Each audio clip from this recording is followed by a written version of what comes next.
President Trump is defending his attacks on 4 Democratic congresswomen of color. He told them to go back and fix the crime-infested places they came from. This morning, the president tweeted, "When will the radical left congresswomen apologize to our country, the people of Israel, and even to the office of the president for the foul language they have used and the terrible things they have said? So many people are angry at them and their horrible and disgusting actions." The president then doubled down on his remarks at an event at the White House today. These are people that hate our country. Hey, John, they hate our country. They hate it, I think, with a passion. Now, it's possible I'm wrong. The voter will decide. But when I hear the way they talk about our country, when I hear the anti-Semitic language they use, when I hear the hatred they have for Israel and the love they have for enemies like Al-Qaeda, then you know what? I will tell you that I do not believe this is good for the Democrat Party. Here with me now from Washington, CBSN political contributor and Democratic strategist Antjuan Seawright. Antjuan is the CEO of Blueprint Strategies and a senior advisor to the Democratic Congressional Campaign Committee. Also with us is Republican strategist Matt Gorman. Matt is the former communications director for the National Republican Congressional Committee. Thanks to both of you for being with us, gentlemen. Antjuan, let me start with you. You pointed out that the president's syntax in his tweets are aimed at firing up his base. How so? Well, the one thing you can say about Donald Trump, he's very consistent. And I remind my Democratic friends there's no education in the second kick of the mule. This is the birtherism 2.0 for me. And the one thing we know about President Trump, he repeats things that he knows will generate a certain response from his base and that will consolidate a certain group of the population in this country. And those people came out in large numbers for him in 2016. And he is conditioning their minds and their thought process or tickling their political ears with this language we saw on Sunday, and he continued it today with doubling down. And you also see members of his own party, i.e. Lindsey Graham, on a network this morning on Fox and Friends, kind of rehearsing some of the same language we heard from Donald Trump by way of Twitter. And so this is going to be a game in the rhetoric we're going to continue to hear throughout this campaign, is how he ended the 2016 campaign and how he's going to start the 2020 campaign, obviously. All right, so let's turn to Matt for the Republican response. As you mentioned, Antjuan, Republican Senator Lindsey Graham spoke about it. But he did criticize the congresswomen for their views on policy, then said the president should, quote, knock it down a notch and aim higher. Republican Congressman Will Hurd of Texas was far more direct. Here's his interview with CNN. Let's listen. The tweets are racist and xenophobic. They're also inaccurate because the 4 women he's referring to are folks that have grown up, they're U.S. citizens. It's behavior that's unbecoming of a president of the United States and a leader of the free world. We should talk about uniting people and not dividing us. And ultimately, politically, it's hurtful. You are having a civil war going on within the Democratic Party, and now they've all circled the wagons and are protecting one another. Right, so that's my thoughts, and unfortunately for someone like me, who's the only black Republican in the House of Representatives, this makes it even harder when I go into communities that most Republicans don't show up to. This makes it harder in order to bring our message.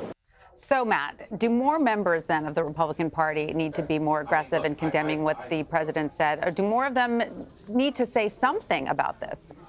I think that as Congress comes back, you're going to see more and more members speak out against this. Will Hurd is a fantastic member of Congress. As he said, he's the only black Republican in Congress, so he has a special point of view on this, I think. And also, let's take a step back. As Will said, all we were talking about for the past week were the Democratic divisions, and they're at each other's throats, essentially. And by Trump really needlessly inserting himself into the conversation, they're all now completely united against him. But look, I think this tweet will fade eventually. The Democratic divisions will continue to come to the forefront. And I think it's extremely important to remember when it was John Boehner and Paul Ryan on the Republican side and conservatives rose up against them, it didn't happen overnight. It compounded over time. I think we're going to see that very similar thing happen on the left. We saw it briefly. We saw it briefly over the border bill. It's going to happen more and more as we get into the budget and the debt ceiling and into next year. So, Antjuan, what do you? Can I say one thing? Yeah, I was just going to say, Antjuan, please. you know, Will Hurd is on political life support in his district. The Democrats have been very clear that he is one of our top targets for next year as we try to protect now, expand our numbers in the most diverse majority in the Congress that we've ever seen in this country. But the fact of the matter is, this is what Republicans do when they cannot point to legislative success because they have failed the American people on major issues like health care, like the economy, like quality of life issues. So they pivot to these issues. I call them red meat, right-wing racial issues or racial language that will generate, again, a certain response and help consolidate certain parts of the Republican Party base. So, Antjuan, I just want to delve into these attacks a little bit further because they came from the president, but they were born out of an internal fight between House Democratic leadership and these 4 freshman congresswomen. You know, the president even tweeted Nancy Pelosi would be very happy to quickly work out free travel arrangements for them. Of course, House Speaker Pelosi has since come to the defense of these representatives.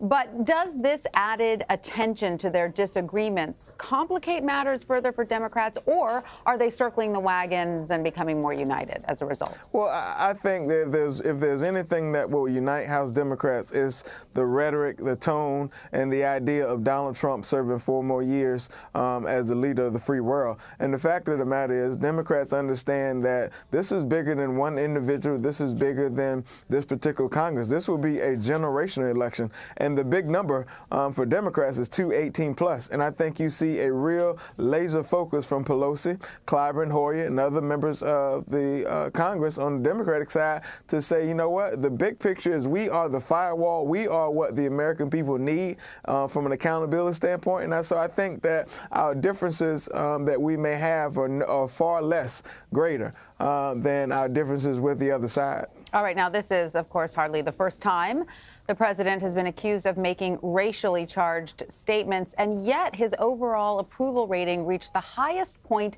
of his presidency earlier this month. Matt, is this latest outrage at all a liability for the president? Well, as you kind of see, most of his approval ratings are around the 43, 42, 44% mark. And as you know, that's not enough to get the Electoral College majority. So what he needs to do is make 2020 into a choice, much like he did in 2016. He needs to make the Democratic candidate, whoever that may be, as unpopular as he is. And he needs to get that 6 or 7%. Especially in areas like the Midwest or in Arizona or Georgia. So, look, I think he needs to, as we get into this next year and a half, he needs to make this a choice.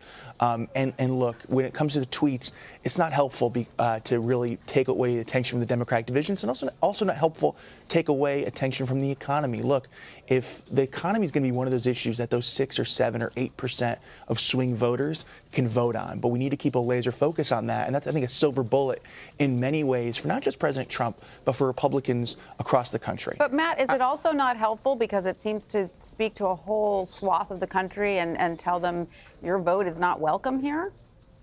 Look, I think we need to do a better job as a party of reaching out to those types of voters. And I think, you know, President Trump, while he rallies up his base, he might make it harder for, like, as Will Hurd said, to go into those communities where Will Hurd does a fantastic job. Again, I had a front row seat to his race in 2018. He goes and tours Dairy Queens all across his district, which is incredibly expansive. It's one of the biggest west of the Mississippi.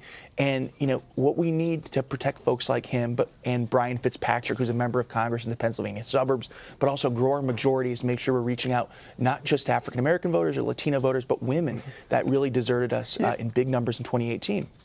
All right. You can't because you have no policy agenda that speaks to the needs and desires of these people, and that's why we sentence you to 2 years minimum hard time in the minority in the midterms, because you have failed the American people on a policy agenda that speaks to what their needs are. What have you passed? What have you passed that's made law? You have we passed over 200 and some odd bills in the House that speak directly to the needs of the American people. For one, like lowering prescription drug costs, that the White House has rejected that notion, opening up the federal government, but that was shut down by the Republicans. We've passed masses of pieces of legislation like HB 1 to remove corruption out of Washington. Made law? And I can go on and on about things that have passed the Congress but have failed in the U.S. Senate because Republicans do not care about what the American people want. You can pass all the messaging bills you want, but unless it makes law, you haven't actually made the government work. Well, I was there in 2018. Excuse me, I was there in 2018. I was there in 2018. You said you were going to make government work. All you've done is really put on a sideshow in many of of the committees. You have not made one real bill